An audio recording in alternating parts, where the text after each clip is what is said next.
Right, so now I want to think a bit about the economics of uh, TV broadcasting and print media, but the news media generally, right? So the first thing you need to think about is the sort of general equation of firm profitability, which is that profit is revenue minus costs, right? So you're not, you can minimize costs just by closing your business. You can maximize revenue by selling your goods at less than cost, and then everybody will buy them. So what you want to do is neither of those things, but to strike some kind of balance. But you do want to push revenue up, and you do want to drive costs down. So let's think about TV current affairs programming. What kind of current affairs programming minimizes costs? Well, the cheapest kind of current affairs programming is talking heads in the studio, because the talking heads will turn up for free, or at least you can get talking heads for free. They may not necessarily be the most informed.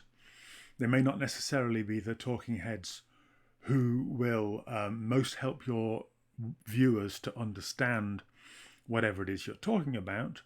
But there are people who will turn up in a TV studio for free to discuss whatever it is that the issue is on your agenda. Well, they're supplied by think tanks and political parties and campaign groups. And of course, they try to look like, politically independent research bodies, but they have axes to grind, right?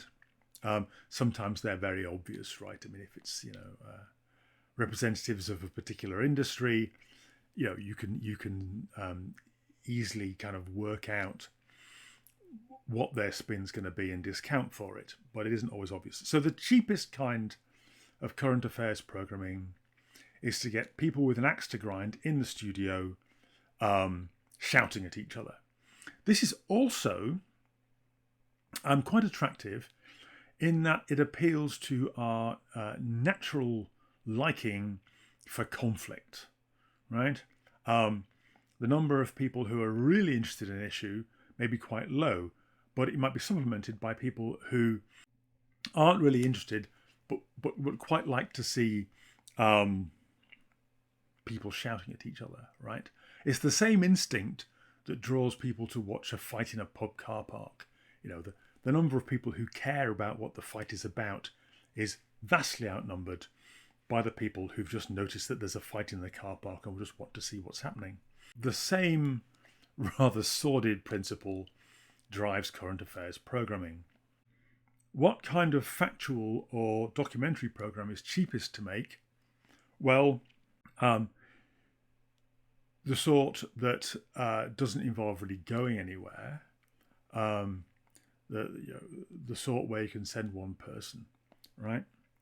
The really expensive ones are the ones where you have to send a whole team somewhere a long way away and embed them, right?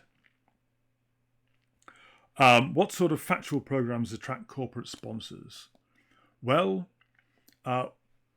what they call wildlife wallpaper is one of the favourites. So, oil companies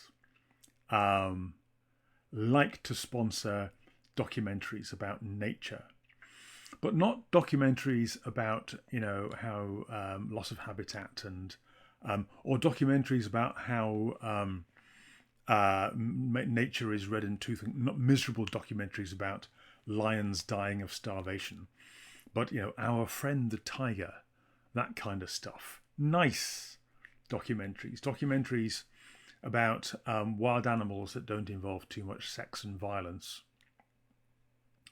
even though sex and violence might be central to the lives of the animals. Those are the kind.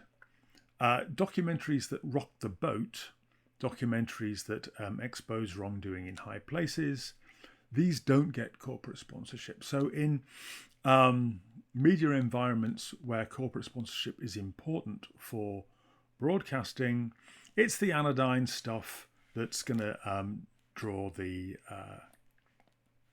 sponsorship money, and the people who want to tell you, things that you might really want to know about how power is exercised in the world, they're not going to get corporate sponsorship. What sort of news reporting is the most expensive? Well, not wars, actually, because everybody involved in a war wants you to believe that their reasons for fighting are sound and that their enemies are evil. So they will always make space for journalists. During the first Gulf War, I think that was in 1990. It was the first time we really saw this thing, the embedded journalist. So journalists embedded with military units,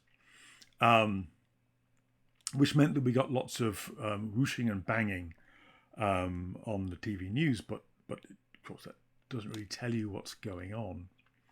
Now, the really expensive stuff is covering the political and cultural life of faraway countries where we don't, there's relatively little free expertise. So, for example, I understand that there have been some important political developments recently in Kyrgyzstan. You may now look at the map to find out where Kyrgyzstan is, if you need to. This hasn't been widely reported. Why? Well, to understand what's going on in the politics of a country, you need to live there for a while. You need to have somebody who, a local correspondent, who goes there and stays there for long enough to find out what's in people's hearts, as well as what's on their minds, what they really care about, as well as what they say they care about. Otherwise, you've got no hope of understanding the politics. Why, for example, why is fishing so important? Right now, fishing is a big issue for the UK and for the EU, and particularly for France. Fishing is a tiny proportion of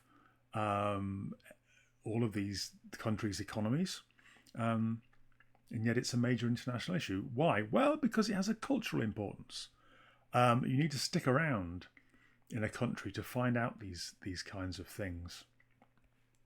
I often think in this connection of the Northern Ireland peace process, right?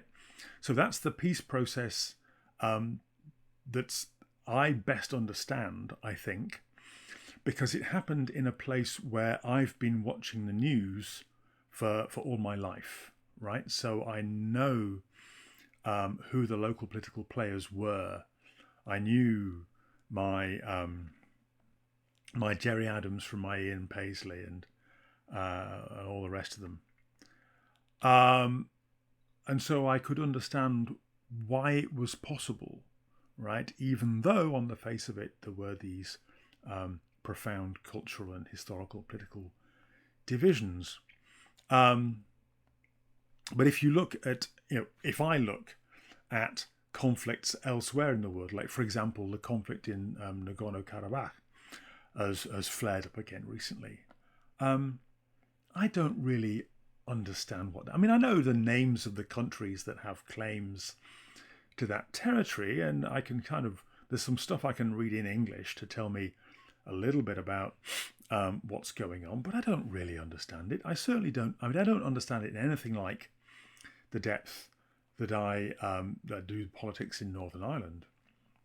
So the really expensive foreign affairs is where you have to send somebody, in fact, possibly a team, to live somewhere for a long time, long enough to understand what's going on. Now, UK news organisations do that with United States of America. Some of them do it with sort of major countries in Europe. they may have correspondence in China or Japan possibly, but not in Kyrgyzstan, right? So we will always get news from the places where there are already embedded correspondence, right? Okay, so now let's turn. Okay, so now let's turn to the revenue side of the equation we saw earlier. Well, you might get revenue from sales of newspapers and broadcasting. Well, I mean, there are still some people who buy newspapers, but now, of course, newspapers are mostly read online. And, well, The Guardian is free. Some of them try to operate paywalls, although if they publish anything interesting, people immediately screenshot it, so I don't know how effective that is. And sales of advertising space. So in this second transaction, the customer is the advertiser and the product sold is the audience itself. So this is now a kind of standard idea that whenever anybody gives you something for free, you know that you are being sold to somebody else. Your attention or your data. Whenever you use a free app, you can be sure that your data is being collected and sold. So actually, things like YouTube, where you can see the adverts, well, I mean, YouTube are probably selling the data as well. So then what kind of audience is the most in demand? Well, not necessarily the richest, right? Not necessarily the audience with the richest individuals, because that's a tiny number of people. The most popular audience with advertisers is the one with disposable money and malleable spending habits. So that's young adults in work, right? So you will see lots of adverts directed at young adults in work, and you'll find the culture is generally skewed towards young adults in work. Why? Well, because they're in work, so they've got money to spend, but they haven't committed it. So older people earn more, but their money tends to be spent for them. It gets, lost in mortgages or family costs and so on. All right, this picture may have changed a bit because even young adults in work may not have that much money to spend. But traditionally, that's the audience you want. The other thing is you want younger audiences because once you've got them, they stay with you, right? Building brand loyalty amongst people in their 70s is less valuable than building brand loyalty among people in their 20s for a very obvious reason. So what then are the rational aims of newspaper and television news editors? Well, it is to build up an audience that they can sell to advertisers of people who are in that advertisable bracket, right? So they need to be old enough to be earning serious money, but not so old that it's pointless trying to attract them. Okay, so in a minute, I will talk to you about how the news media choose their stories.